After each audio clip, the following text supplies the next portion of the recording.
Hey, move those routers there.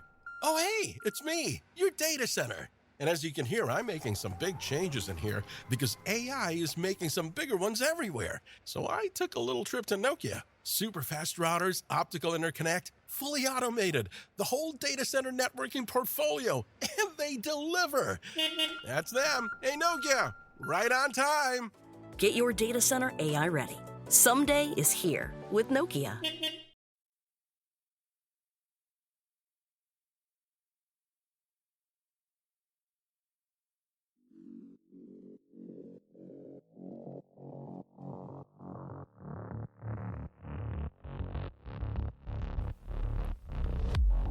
Welcome to Like Mother, Like Murder.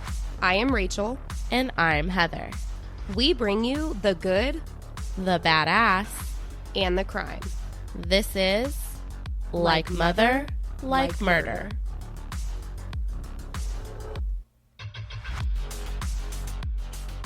Hello, everyone, and welcome to Like Mother, Like Murder, your favorite True Crime Momcast. We bring you mom-related crime content weekly, from missing moms to murdered moms, moms who murder, survivors, and more. Yes, we do. It's been a little while since we've introduced ourselves, and we've had an influx in numbers, you guys. There's been a lot of new listeners, so we gotta say who we are. So first of all, welcome if you're new. Thank you for clicking on Like Mother, Like Murder and checking us out. We love that. My name is Rachel Holloway. I am the Kentucky half of Like Mother, Like Murder. Not born here. I lived in California for over 30 years. Now I live here in the good old bluegrass state. I'm a stay-at-home mom at the moment. I have an insane amount of pets, like an insane amount. I have an obsession with the outdoors, anything green. I cannot wait until winter is over. And I drink a lot of coffee. That is it. That is me, guys. How do I follow that up? I am Heather Northcraft. I am the California half of Like Mother, Like Murder. What is California's state thing? It's The not golden bluegrass poppy or state. something? It's the The golden poppy- state? The golden state of the world. I don't know. Something? I only lived there 30 years. I have no idea. Yeah, Heather. Rachel used to live here in beautiful SoCal with me, and then she left me. Great stuff. Whoops. I actually do a lot of work with numbers, but you'd never guess it if you listen to this podcast, because I'm really bad with that kind of thing here. I have two beautiful, beautiful daughters and a very cute cat who loves to cameo sometimes on the pod.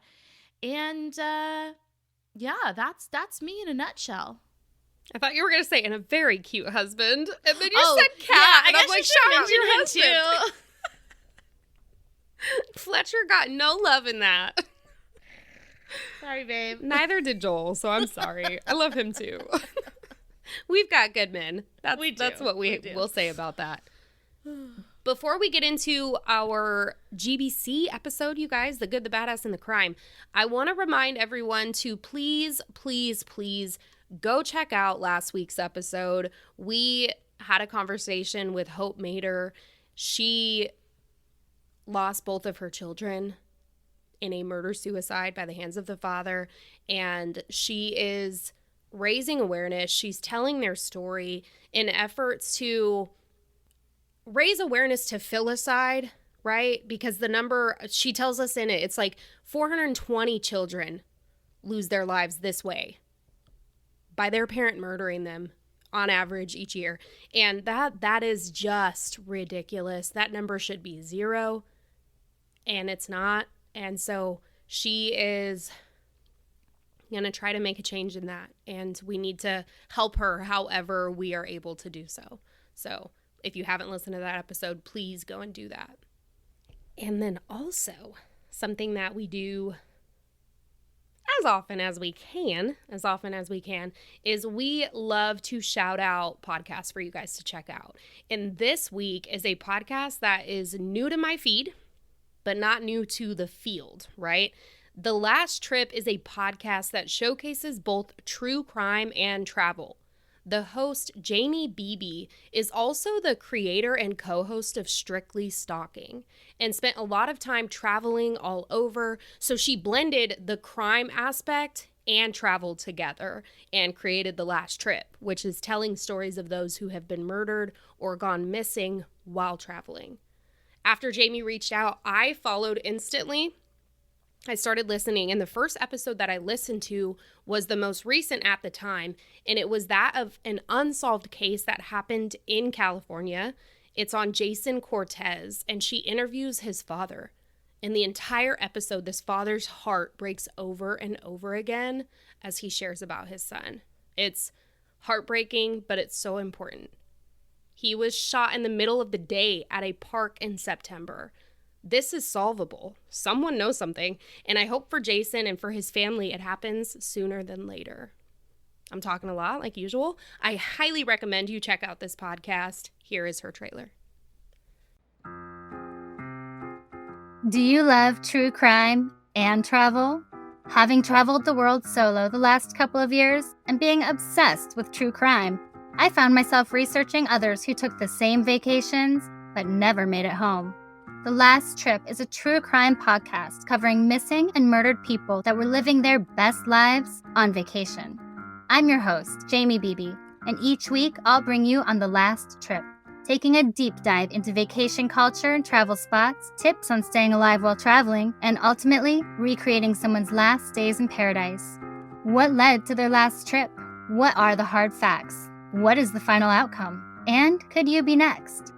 David Sneddon was a 24-year-old college student from Utah attending Mandarin classes in Beijing when he mysteriously disappeared while hiking Tiger Leaping Gorge.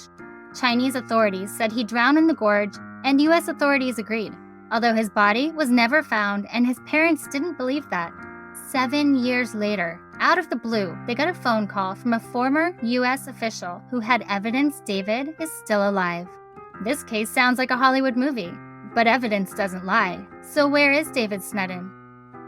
Famous rugby player and Celebrity X Factor contestant Levi Davis went missing in Barcelona last year while on a backpacking trip through Europe. Just days before he vanished, he posted a 15-minute video to his Instagram account saying his life was in danger and people were after him. After he disappeared, several theories emerged. But what really happened to Levi Davis? Join me, Jamie Beebe, co-host of the popular true crime series Strictly Stalking, as I embark on a brand new adventure combining true crime and travel. Listen to The Last Trip wherever you get your podcasts. Let's get into it. After a heavy episode, we take the time for ourselves and for the listeners to bring a little less heavy, and that is our GBC. That is our Good, the Badass, and the Crime. And you know who's really good at kicking that off? My beautiful Rachel. co-host, Heather. No. Rock, paper, scissors. Just kidding. Yes, I'm ready to kick this off because this is just, it's funny. I literally just saw a story similar to this on Instagram yesterday. And then Rachel sent me this story. And it's just beautiful, and I love it, and it's such a perfect way to kick this off. So this is the headline of The Good for Heather today. Quote, "You're doing such a good job. A stranger tells a mom just what she needs to hear." Hell yeah. Hell yeah. We need to hear that. Every damn day. Yeah. So we've all been there. You're a mom in the thick of it, trying to maintain some sense of normalcy, but you're right there in the throes of motherhood. We've all been there. So Emma Carlson Byrne was attempting to go out to dinner with her family, which included 2 young boys and a brand new baby. She recalls the struggle of knowing she quickly needed to get somewhere because the baby was hungry. Emma says, quote, "I was already feeling pretty shaky, so we all pile into the restaurant. We're very messy. We're very loud." End quote. As her and new baby try to get set to nurse, it's a challenge because we're past hangry at this point and it's a struggle to get settled. Emma says, quote, I'm feeling a little teary-eyed because although we're doing it, this is really hard, end quote. Let me just like take a moment to like highlight this. Although we're doing it, this is really hard. Yes, there's like that really just encapsulates that parenthood like mentality. Yeah, I feel like so many people are listening right now and screaming at the screen. Yeah, same girl. Yeah. Same girl, same girl, been there. Feel you. Yep. So now often enough moms feel unseen or overlooked, especially in those early days when we seem to exist only for our kiddos. There's an invisible load that we all carry, and it can be hard for others, let alone ourselves, to acknowledge that difficulty. But then Emma's night out would take a turn for the better. An older woman, who Emma said reminded her of her own mom, came up and just took in the family. Emma was expecting a comment on the new baby, and the woman surprised her by saying, "What a beautiful family." She then looked at the two young boys who were just 6 and 3, and this lady said, "It's not easy to sit at a table for a long time." Yeah. Right. As an adult, it's not easy for me to do, let alone a 6 and a 3-year-old. So the woman saw her older children, Emma's older children, in a way few people seem to, especially now with a new baby in tow. I mean, like, you know, people always shoot straight to the baby. Then this angel of a woman turns to Emma and says, "Look at you, Mom. You're doing such a good job." Mm-hmm. Then the woman gives one last smile and walks away. Yes. I'd be like, was that just an angel? Like, was this literally like... Because in those moments, those struggle moments, for sure, like she's sitting there, she's got 2 young kids, having to sit in a restaurant, baby's upset, she's trying to nurse baby, like so much going on, right? So Emma says that if she had the chance to respond to this woman today, she'd say, quote, "Thank you for seeing all of us.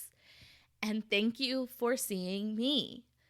Me, someone who wasn't often seen during these early days, and someone who was sometimes feeling pretty invisible. And I have never forgotten it." End quote. Relatable. I just got moment. Chills. I love that so much. I love that so much because not only is it, so hearing that is something that is beautiful. Mm-hmm. It's beautiful. So many people need that. It means so much. And it's something she is going to remember that moment forever. It's something that sticks, and you just always think back to, remember that one time that lady was just an angel in disguise? Like, she will remember that forever. But I feel like I also take it as like, do that more often. Be that person in someone's life. Tell them they're doing a good job. Tell them that they're doing their best, that you see them trying, that they're making the effort. Make them feel seen and noticed. It's a beautiful thing. Yeah.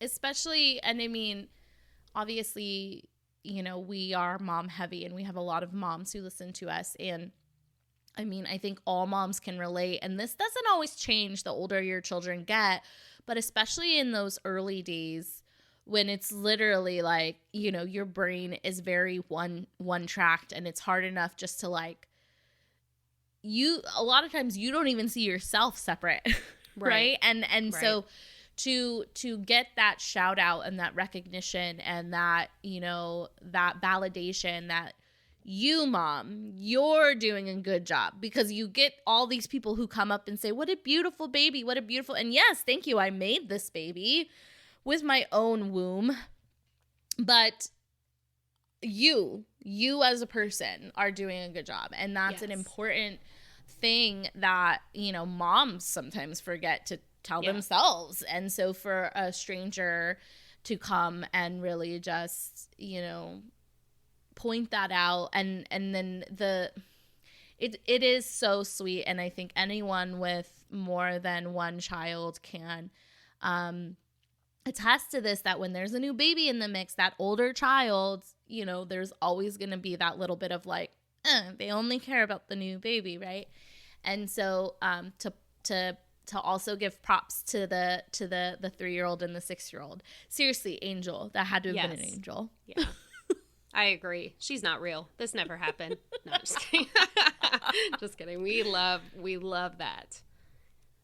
I also love my good story because my good story, like, I strive to be this kind of person in life because I wish I could just, like, help everyone in the world that needed help.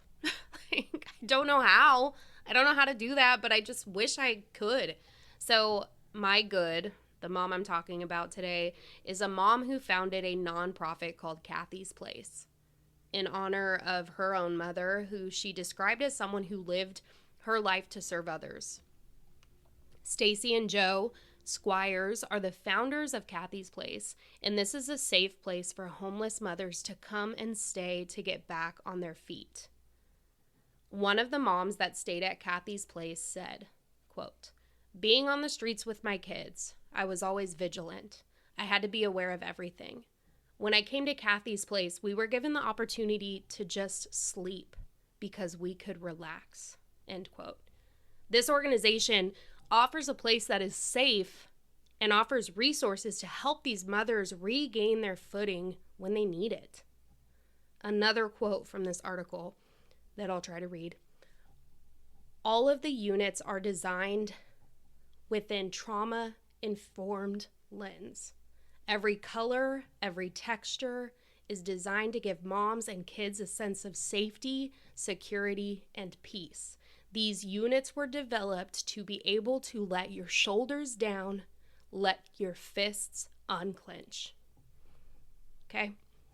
Stacy and Joe, shout out to you guys. I am so thankful for places like this. This one specifically, it is in Oregon. It's called Kathy's Place. We need Kathy's Places everywhere for these people to feel just that security and that safety, to be able to let your shoulders down after being on alert, after being just so not having that feeling of security is so important. Yeah. So yeah, I think sometimes people, and I mean, I don't think, I know that people, especially people who haven't lived through anything like that, they take for granted just that idea that they have a safe place to not even just like to be.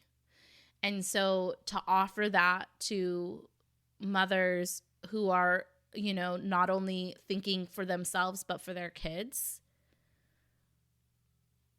that's another angel right there. Yeah. We love the good moms. We love them. That's awesome. Yeah, absolutely. Oh my gosh, absolutely. That was such a good one. We also love them badass mamas. Let me tell you. Oh, we do, because we're about to get into one badass mama. Mm-hmm. Okay, so this headline reads, "We didn't have fear. We just went and did. Woman in pink describes how she saved an elderly man who drove into the Humboldt Bay." I love that she was wearing pink. Like, yeah. I am woman, hear me roar. So Heidi Johnston, she was just killing time with her family looking out at the bay in Eureka, California. Not 5 minutes into taking in the scenery, they heard an engine rev and then saw a truck launch into the air before it landed into the water and began drifting and floating in the bay. Her family immediately jumped into action. Her daughter and son-in-law called 911, and Heidi jumped into the water. Heidi could see the driver was just sitting in the truck. He was dazed, Heidi says. She said she walked as far as she could and then started to swim. And when she first got out there, the truck was still floating, but the water was coming in fast. She said the man continued not to really respond, and the door wouldn't open. So Heidi says she doesn't know how it happened, but the driver's side window came down. She said maybe the driver did it. Maybe it was just like an automatic thing when the truck hit the water. But she said at that point the driver turned his head a little bit to her and smiled as if he were saying like, "Well, aren't we in a pickle?" Oh gosh. And why are people funny in these moments? I know. So it seems like the article, it seems like he had like some kind of medical emergency, like maybe a stroke or something. Yeah, I think that he had a potentially stroke. he couldn't speak at that moment, but he was trying to communicate as much as he could. So, but she said his arms weren't working, and like he just was not like physically being able to like respond to anything. And Heidi said she didn't know if she was going to be a good enough swimmer to be, because at this point she's treading water. So can she tread this water, get him out of the car, out through the window because the door won't open, and then get him back to the shore? She didn't know, but she was going to try. So all of a sudden, she said the water makes this big gurgling sound, and it just started rushing into the car. And she's like, okay, I cannot wait anymore. I've got to get him out now. And he, like I said, he wasn't moving. He was kind of unresponsive. So she has to reach in through the window. Luckily, she finds the buckle. She unbuckles him, and she just starts pulling with everything she has. And now she manages to get him out of the window, but now she's got this full-grown man, and she's treading water. And so luckily at this point, 2 other Good Samaritans come to assist. Another man jumps into the water and helps kind of keep the old man afloat, and another person had a boat, luckily, and was able to maneuver the boat over by the truck, and they were able to get everybody up on board and got the man from the truck into the boat and over to the shore. And Heidi said, and this part is just amazing, she said she doesn't feel heroic, although girl, you are. Mm-hmm. She explains, quote, sometimes you have to go and do. I'm a mom, and we want to save everybody. Yes. Yes. You don't even think. You just go and just do. End quote. So it's really amazing, just that mentality. And I think it's true that, you know, I mean, certain people just are born with this instinct to, you know, in those moments to be like, oh, gotta do something, right? But I mean, it's true that once you become a mom and you just have that instinct, it escalates big time. Right. So it was really amazing what she was able to do in that moment. And I guess like the theme of today is just like angels, because there you go. She's a badass angel right there. Yeah. That's amazing. And to be out there not knowing if you can even do anything, but then also not knowing, like, is someone else going to be able to get there in time or also help? Like, it's you in that moment. And if she would have made any other decision, who knows what the outcome could have been. I mean, it seems like the timing of all of it was literally perfect, because she said she gets there and then the water starts going. Right. And so you just, oh my gosh, had she waited, who knows? Yeah. Like, he probably already would have been under the water. It's so scary. Yeah. So scary. So my Badass Mom segment today is not from a news article. It isn't something I found online at all. It's something that Heather and I get to experience firsthand, and I just need to speak on it. Recently, we worked alongside 2 mothers who lost their children in a murder-suicide by the hands of their fathers. It's heartbreaking, it's devastating, tragic, all things horrible. The loss of a child is already so hard. And the loss in this way should never even exist as a possibility. The badass portion of what I'm getting to is that I received a text the other day from one of these moms, Brandy. Brandy texted me, who I love with my whole entire being.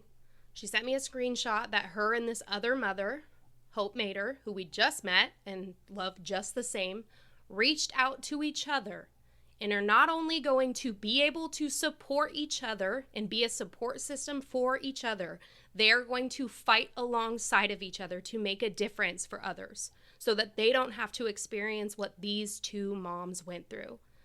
Brandy texted me and said, quote, "You made it possible for us to help each other, and for that I'm so grateful." Shit, you guys. You could do it. Keep going. You made it possible for us to help each other, and for that I'm so grateful. To you and all you've done, and we're going to work for change together. Listen, I didn't do much. Heather and I didn't do much, okay? Our hearts for these two, they're just so big, right? And we provided the platform. They told the story through their pain, their grief, their heartache. So I just need to deem both of these mamas badass and say that I love them. Hell yeah. Hell yeah. Yep, my bad. You know, when I almost got through it. You did it. No, you did the damn thing. You're a badass. You're a badass. When we started this podcast, all that time ago, and we decided, you know, being moms is obviously very central to both of who we are as people. And, you know, we also, you know, we listened at the time, both of us listened to a lot of true crime podcasts. And so we thought, okay. And then as things kind of shifted and we started focusing more on like just the mom related true crime. Okay. And then, you know, very quickly we realized that with sharing these stories, there's a certain level of advocacy, even when we literally were just starting out and had a couple dozen listeners maybe, and it was just like, hey, if you know, because at that, you know, covering missing mothers, you know, or just covering stories where maybe you could learn something from a mom's experience, we thought, you know, that's worth it. If one person, if we could with just one person make a difference, you know.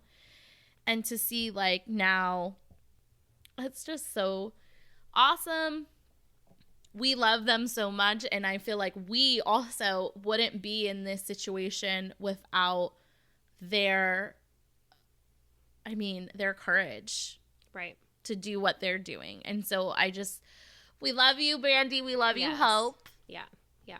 And them trusting us enough to allow us to, you know, kind of go on this journey, be on this train with them. So, yeah, absolutely. Absolutely. Okay. All right, tell me a crime, girly. Let's tell you a crime. So this crime it makes me mad and then happy, but also like, what the fuck, people? Sorry, Terry. Okay. Sorry, Terry. So imagine this. You are called for your civic duty to serve on a jury. But you are a new mom with a baby attached to you. Quite literally, you have a 3-month-old nursing baby. Mm-hmm. You report to court, baby in tow, because what else are you supposed to do?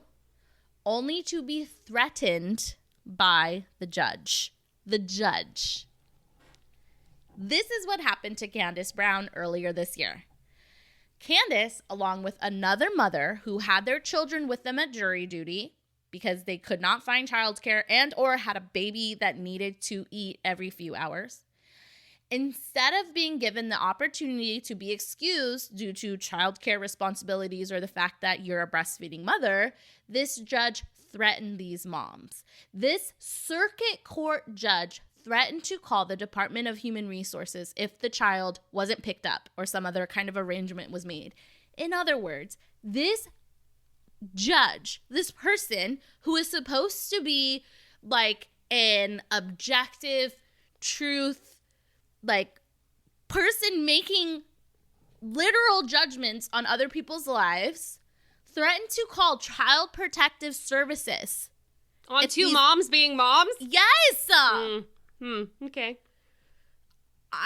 Irate. I am shaking. Yeah. So, luckily, after reaching out to her state representative, Candace took to social media. She reached out to her state representative. She's like, what the hell? This was taken all the way to the top. And the Alabama Supreme Court will now require judges to excuse breastfeeding mothers from jury duty. Now, I have two things to say. One, thank you, Alabama Supreme Court, for making this happen so quickly and getting it down and making sure this doesn't happen to anyone again. Yes. But on the other hand, where are people's fucking humanity that it has to be written in a bill, law, whatever you want to call it, that you have to tell judges leave breastfeeding mothers alone.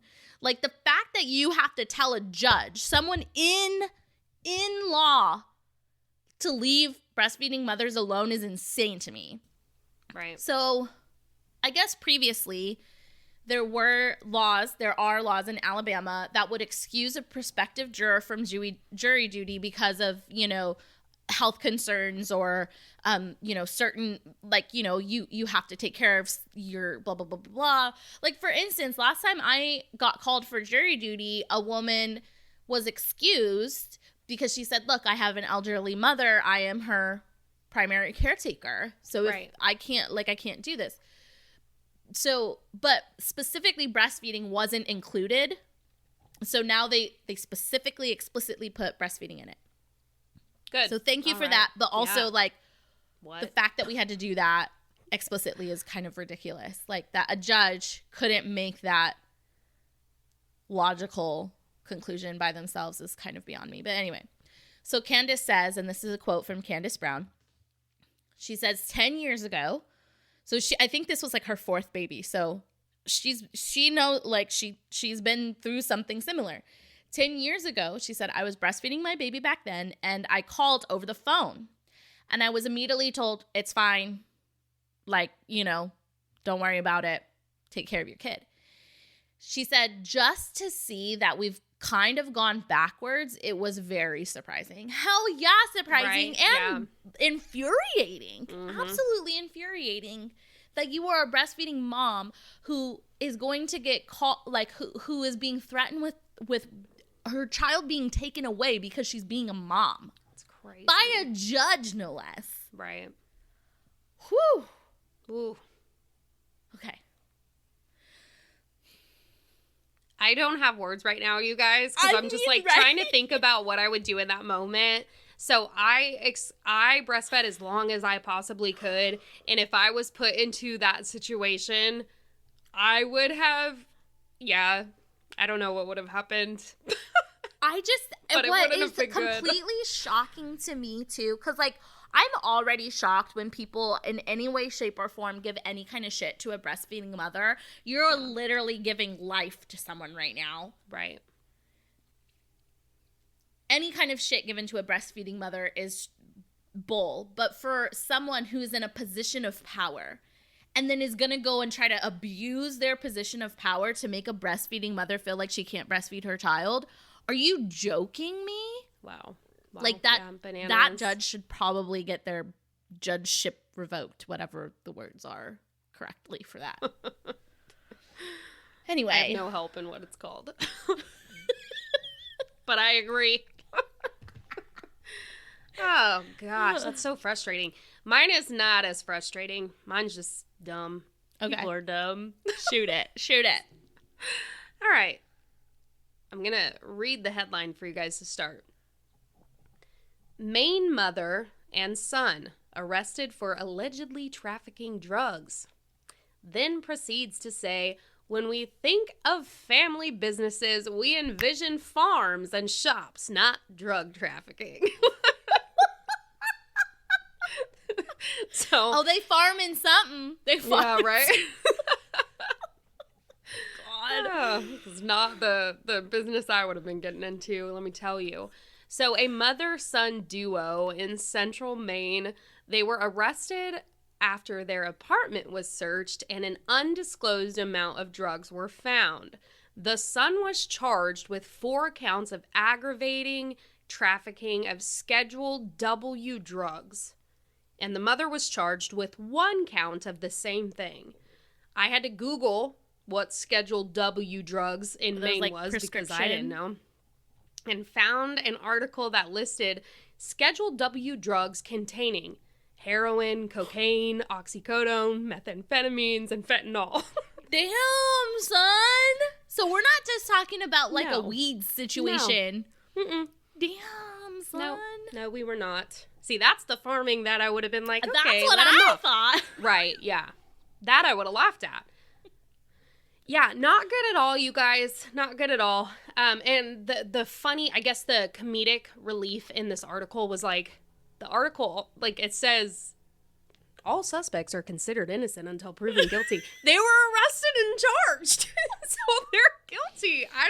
Well, they have to go to court before officially being guilty. But, like, they did find that, you know, watch them both just say, actually, it was dad's drugs or something. Now it's really a family business. Seriously. Oh, God. Yeah. Dude, so. I mean...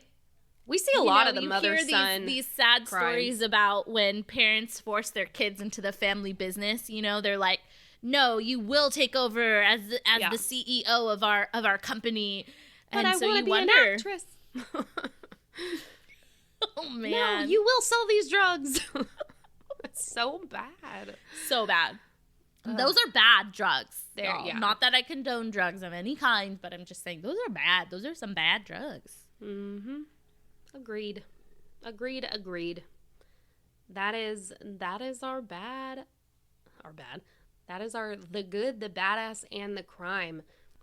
I think you guys like these episodes. I would love to like these episodes. I would love to hear it. Yeah, we do. And like I said at the beginning, these are very important for us. And I know other listeners to have just a moment to enjoy some of the things that we can talk about that are mom related. And because it gets heavy. It gets heavy. It does. It gets heavy. A couple and of... As Sorry, much as we know that it gets heavy, but we are passionate about that heavy. So we continue to do it. Right. But just like anybody else, you know, sometimes you need, we like to call these our palate cleansers. So sometimes you need it to just, because then it can really allow you, and this is just, you know, I think sage advice for anyone. It's important to take breaks even from things you're passionate about. That way, when you get back into it, that passion is still there, you know? Yeah. And that's, you know, we want to continue doing this for a very, very, very long time. And, you know, get all those more, you know, heavier stories, because that's what, it's important to us that we do that. But that's why we have these little breathers, so that we can continue doing the things that we're passionate about. And you're so right about that too. So I was just talking about this I was on Weird Java in the Morning. That's a segment that we do each week. Every single Sunday, we submit a video. We host a missing persons segment for Weird Java in the Morning with David and Kevin of Where the Weird Ones Are, on his YouTube channel. They do a morning show. We are just a small segment in that morning show with a big meaning in that small segment. And I was on the show 2 weeks ago, and David, at the end of it, he asked that question. He said, how do you, I forget exactly how he worded it, but like, maintain your mental health when looking into these? Because he also co-hosts a podcast, and they cover some very heavy stuff here and there. And it is a lot, you guys. It takes a toll, and you really do have to protect yourself in these moments. Totally. And we do it for a reason. Like Heather said, it's very important for us. We are very passionate about it. And a lot of people, they have their things that they do. I think one of the things I said is I spend a lot of time outside. Yep. When I need to, I go outside. I get out of it. I decompress that way. I don't watch things, you know, like he's like, how do you watch and see? I don't watch the documentaries because they hurt me more. But this is one of those things to help us get through that. So hopefully you guys can feel that way as well. A couple things before we go. Okay, a couple housekeeping things for you guys. We have a YouTube channel, and I have said it every 2 months or 3 months or something along those lines. I say, I'm going to get really good at YouTube. I'm going to get so good at YouTube and put our videos there. That is a whole different world. So a lot of you guys that are listening on here, you listen on your platform, right? Spotify, YouTube Apple is Podcasts. its own world over there. It really is. We've had people say, like, hey, release the video. I didn't want to, but we're going to, and they're there. And so last week's episode is up. There are some other videos that we've already done, and they are up as well. But moving forward, I am going to do my best. I don't want to lie to you guys, so I'm just going to say I'm going to do my best to get all of the video content up and on YouTube. So if you guys if you have a YouTube, if you would like to help us grow over there, you can go and subscribe to our YouTube channel. It's Like Mother, Like Murder, just like every other thing that we have. Reviews, ratings and reviews, guys. I love to see the good ones. I really, really do. The other ones, I like to laugh at them, but then I just move right along, okay? That's all I'm going to say about that one. But yeah, you can, so like Apple, you can leave written reviews. Spotify, you can leave stars, but you can also comment on each episode, and we have people over there that comment. We love any of that interaction, you guys. I am on there. I will respond to you. I love it. And I always like screenshot and say, Heather, looky what we got. I think, yeah, which I always adore. I think the other thing, too, that we just want to remind all of our listeners who, bless us every week with their listenership, it doesn't need to be a long, drawn-out thing. Literally go, leave a review. A couple sentences will do. It will take you 2 minutes. But what that does is it boosts us up that incredibly complicated algorithm that is ratings, and it allows more people, it allows us a visibility. It helps our content get out to more people. And like we mentioned previously, like one of our goals with this is to just reach as many people as possible, in the hopes that any of the missing people we cover can be found safe and get back to their normal lives. The advocacy that we talk about, Hope's story, Brandy's story, that we can somehow, in our little way, help. And so by leaving that rating, leaving that review, it makes it possible for that message to get spread to more people. So that's why we ask you to do it. We're not doing it for, it'd be great if we could get rich, but that's not why we're asking. We want to spread our message, and that is the best way to do it. Yeah, yep, 100%, 100%. The last thing that I will say is we have people who have, whether it's like case requests or things that, you want us to look into or cover, or if you're someone who wants to, whether it's a collaboration or you have a story that you want to come on and talk about that's mom related, we are open to that. And you guys can email us at likemotherlikemurder@gmail.com. You can reach out to us on any of our social medias. Slide into those DMs. Slide into the DMs. Holler at your girls, okay? That is what you can do.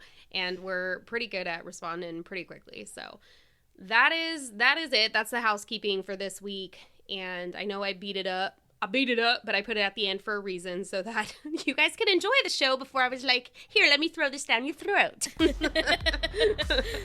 But that's it, guys. We hope that you guys enjoyed a little bit of relief, and we will be back next week with another episode of Murder. All right? Okay, love you. Bye. Okay, love you. Bye.